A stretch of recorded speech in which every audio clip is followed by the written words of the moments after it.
Hello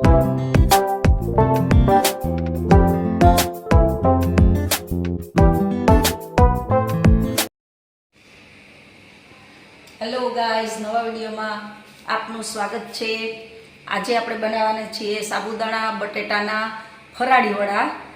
ખૂબ જ સરસ, ટેસ્ટી અને ઝડપથી બની જાય છે અને બહુ ઓછી વસ્તુની જરૂરિયાત હોય છે। જે ઘરે આઈટમ હોય છે એનાથી જ આપણે બની જાય છે। તો આજે આપણે સ્ટાર્ટ કરીએ સાબુદાણા અને બટેટાના ફરાળી વડા। તો ચાલો આ બાજુ।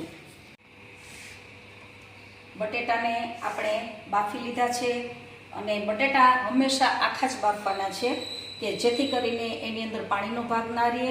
તેથી થોડાક વહેલા બાફી અને ઠંડા થવા દેવા કે જેથી કરીને ફરાળી વડામાં પાણીનો ભાગ ના રહે। સાબુદાણા ગાઈઝ આપણે છે ને આગલા દિવસે પણ પલાળી શકીએ અને શક્ય હોય તો 3 થી 4 કલાકની અંદર પણ સાબુદાણા સરસ રીતે પલળી જાય છે। મેં આ 4 કલાક પહેલાં સાબુદાણા પલાળેલા હતા અને આપણે એક જાડું કોટનનું કપડું લીધું છે એટલે એની અંદર આપણે પોળા કરી દીધા છે અને આમ થોડી થોડી વારે હાથ હલાવતા રહીએ છીએ। હમણાં જ નાખ્યું છે એટલે એ સરસ રીતે કોરા થઈ જાય। એમાં પણ ગાઈઝ આ વડા છે ને એ ફરાળમાં તો આપણે ઉપયોગમાં લેવાય જ છે, પણ એની ટાઈમ બાળકોને પણ ખૂબ ભાવતા હોય છે, મોટાને ભાવતા હોય છે। કોઈ એની ટાઈમ કદાચ કોઈ આવી ગયું હોય ગેસ્ટ તો આપણે એને નાસ્તામાં પણ ખૂબ સારા લાગે છે।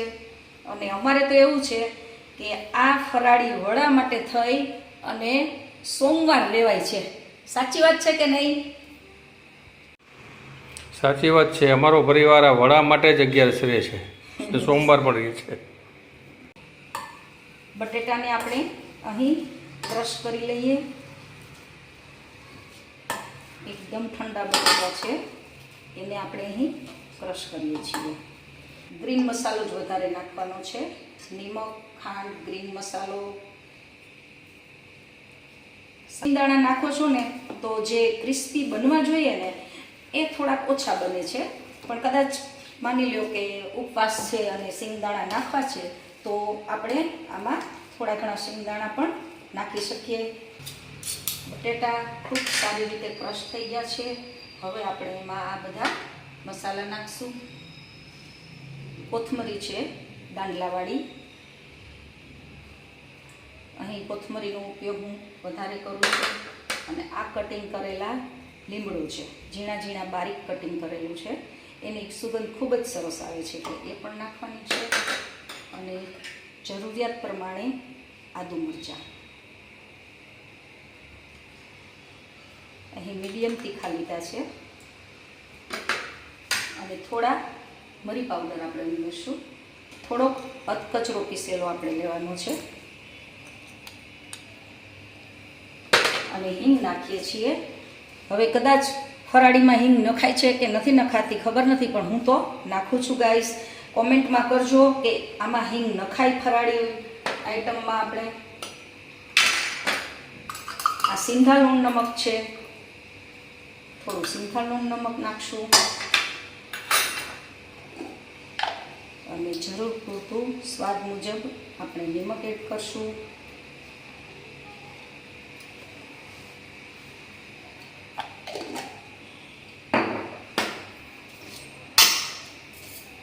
સુગર આપણે નાખવાની છે। સુગર જો ઓછી નાખતા હોય, કોઈને ઓછું ભાવતું હોય ગળ્યું તો ઓછી કરી શકે છે। મેં અહીં 1.5-2 ચમચી જેટલી સુગર નાખી છે। હવે આને બરાબર મિક્સ કરી લઈશું। સાબુદાણા પણ નાખવાના બાકી છે, એ પણ આપણે નાખી દઈએ। જુઓ, સાબુદાણાનો ભેજ આપ જોઈ શકો છો કે પાણીમાં ચૂસાઈ ગયો છે બરાબર રીતે। અને હવે આપણે આમાં સાબુદાણા પણ નાખશું।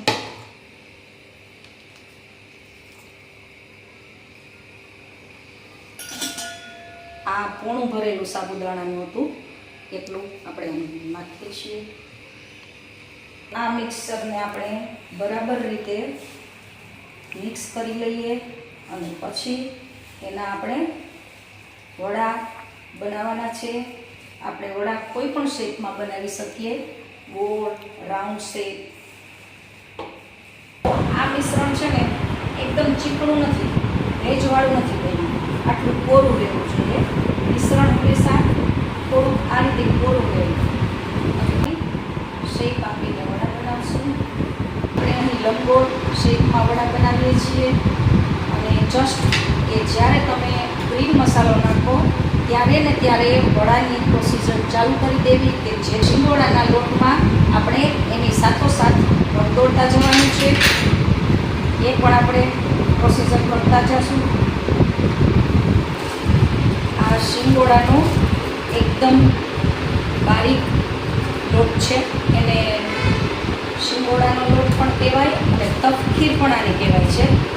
ઘણીવાર શોપમાં તપખીર અને શિંગોડાને લઈને કન્ફ્યુઝન થતી હોય છે. અને શિંગોડાનો લોટ પણ કહી શકીએ અને તપખીર પણ કહેવાય છે. અને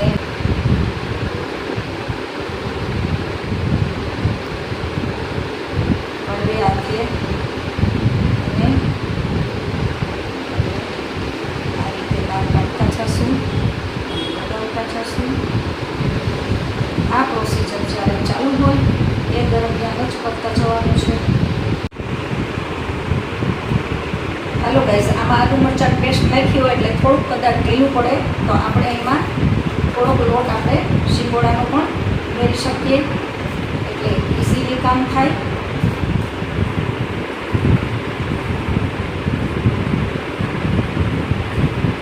જરૂર હોય તો જ એડ કરવાનું છે. આપણને એમ લાગે કે થોડુંક ઢીલું થયું છે મિશ્રણ તો આપણે આને આ રીતે આપણે વડા બનાવવા ઈઝી પડે. તળવા માટે આપણે ગેસ ચાલુ કરી દીધો છે.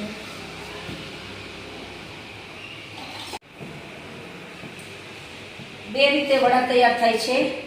એક આપણે તેલમાં તળીને કરશું વડા, અને એક છે એ આપણે ફ્રાય કરીને આપણે વડાને તૈયાર કરશું. આપણે બે રીતે બનાવીને બતાવશું. તેલ ચેક કરવા માટે આપણે આ નાનું વડું નાખ્યું છે કે કેવું તેલ આવ્યું છે એ ચેકિંગ માટે આપણે આ નાના વડા રાખ્યા છે. માપી છે આ તાપ. હવે આપણે ધીમે ધીમે વડા તળતા જશું. આપણું ટેસ્ટિંગ થઈ ગયું છે.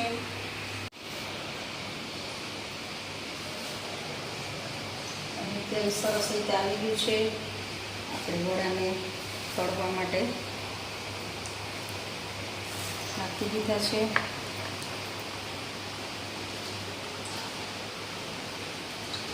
સાવ ધીમી આંચે એને તળવાના છે. એના ફીણ થઈ જાય, ઉપલું પડ બંધાઈ જાય પછી જ આપણે એને જાડાથી ફેરવવાના છે.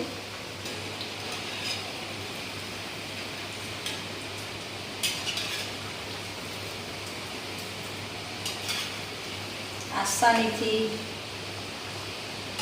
ફેરવાઈ જાય છે, બિલકુલ તૂટતા નથી.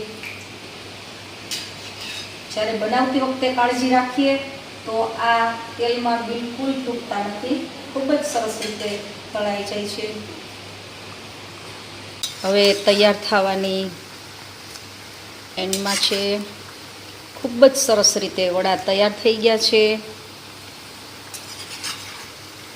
આ વડા આપણે એની ટાઈમ કોઈ પણ તહેવાર ઉપર આપણે ખાઈ શકીએ છીએ અને બાળકોને તો ખૂબ જ ભાવે છે.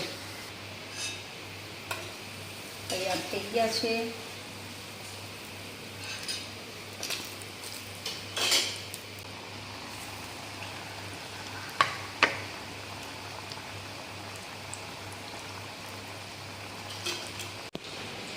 ચાલો એક સાઈડ આપણે ફ્રાય કરવા માટેનું પેન આપણે મૂકી દઈએ અને એમાં વડાને ફ્રાય કરી દઈએ.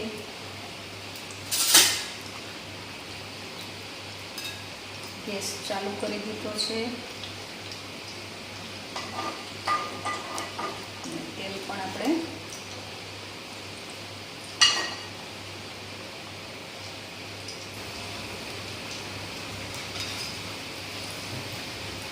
જરાય ફૂલતા નથી. વડા ખૂબ જ સરસ રીતે તૈયાર થઈ ગયા છે. હવે આની અંદર પણ આપણે ફ્રાય થવા માટે મૂકી દઈએ છીએ.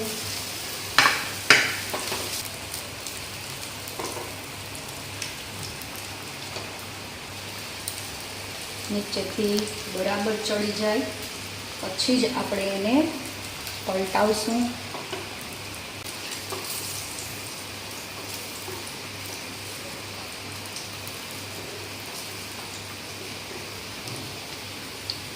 ફ્રાય કરેલા ઓછા તેલમાં હોય છે, જો કે આ તેલમાંય પણ એકદમ શિંગોડાનો લોટ હોય છે એટલે એની અંદર તેલ બિલકુલ જાતું નથી. ખૂબ સરસ રીતે એનું કવર હોય છે, અંદર તેલ બિલકુલ જતું નથી. આ એકવાર ખાશો તો વારે વારે બનાવવાનું મન થશે, એટલા સરસ આ વડા બને છે. અંદર શિંગોડાનો લોટ જરા પણ નીચે નથી. ખૂબ સરસ રીતે આપણા વડા તૈયાર થઈ ગયા છે. ફ્રાય કરીએ છીએ એ પણ હવે લગભગ તૈયાર થઈ ગયા છે.